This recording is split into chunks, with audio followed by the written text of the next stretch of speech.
ಸನ್ಮಾನ್ಯ ಅಧ್ಯಕ್ಷರೇ, ಆಯ್ತು, ನೀವು ಮತ್ತೆ ವಿಚಾರ ಹೇಳಿದಿರಿ. ನೀವು ವಿಚಾರದಲ್ಲಿ ಕೂತ್ಕೊಳ್ಳಿ.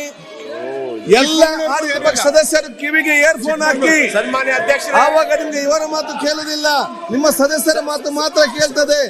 ನೀವು ಎಲ್ಲ ಇಯರ್ಫೋನ್ ಹಾಕಿಲ್ಲ ತಲೆ. ಅಧ್ಯಕ್ಷರೇ, ಎಲ್ಲ ಇಯರ್ಫೋನ್ ಹಾಕಿ ಸದಸ್ಯರೆಲ್ಲ ಎಲ್ಲ ಇಯರ್ಫೋನ್ ಹಾಕಲಿ. ಬಿಡ್ತಾರೆ ಇಲ್ಲ. ಸನ್ಮಾನ್ಯ ಅಧ್ಯಕ್ಷರೇ, ಎಲ್ಲ ಇಯರ್ಫೋನ್ ಹಾಕೊಳ್ಳಿ. ಮಾತಾಡಿ ತಮ್ಮ ಮಾತಾಡ ಕೇಳಿದ್ದಾರೆ ಅವರು. ಸನ್ಮಾನ್ಯ ಅಧ್ಯಕ್ಷರೇ, ದಯಮಾಡಿ ಮಲೆನಾಡಲ್ಲಿ ಏನಿಲ್ಲ